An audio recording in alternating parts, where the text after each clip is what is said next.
جب بھی کسی ایکسٹنکٹ برڈ کی بات آتی ہے تو ہمارے دماغ میں سب سے پہلے جس برڈ کا نام آتا ہے وہ ہے ڈوڈو۔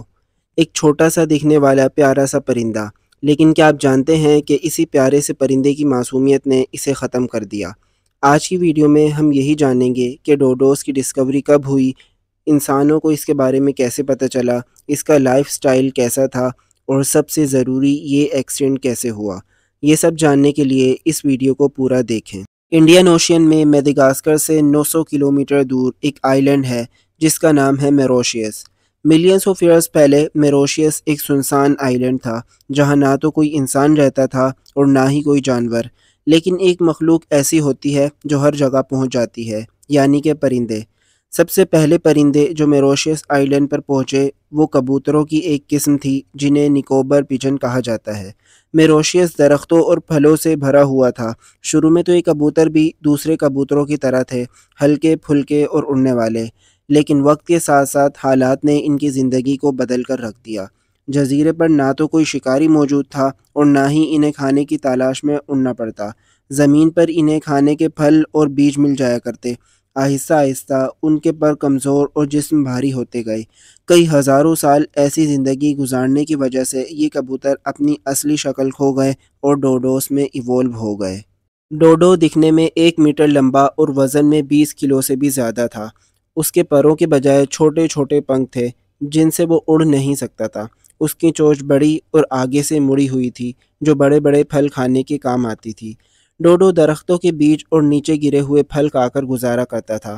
میروشیس آئی لینڈ پر نہ تو کوئی جانور موجود تھا اور نہ ہی کوئی انسان جس سے ڈوڈو کو ڈرنے کی ضرورت پڑتی۔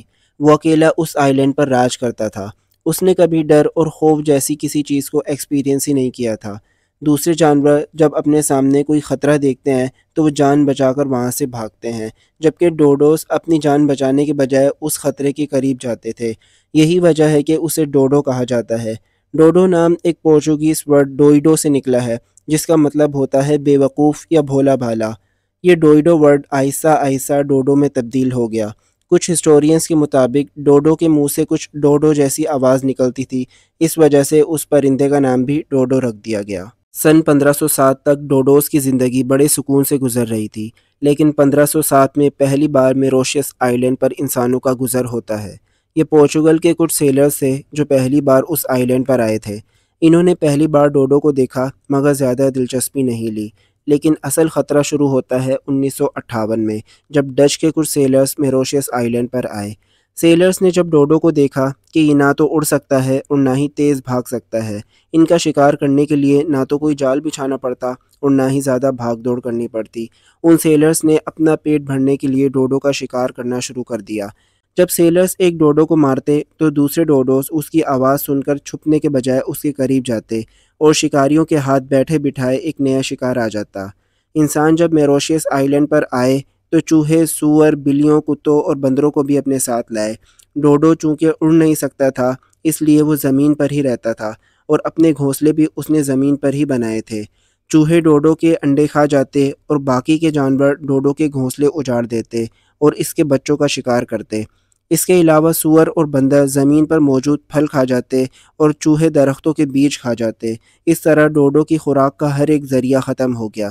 یوں 1681 تک 80 برس میں ڈوڈو مکمل طور پر ایکسٹنکٹ ہو گئے۔ تو یہ تھی ڈوڈو کی سیڈ اسٹوری، ایک ایسا پرندہ جو زمین پر آزاد گھومتا تھا لیکن آج میوزیمز میں نظر آتا ہے۔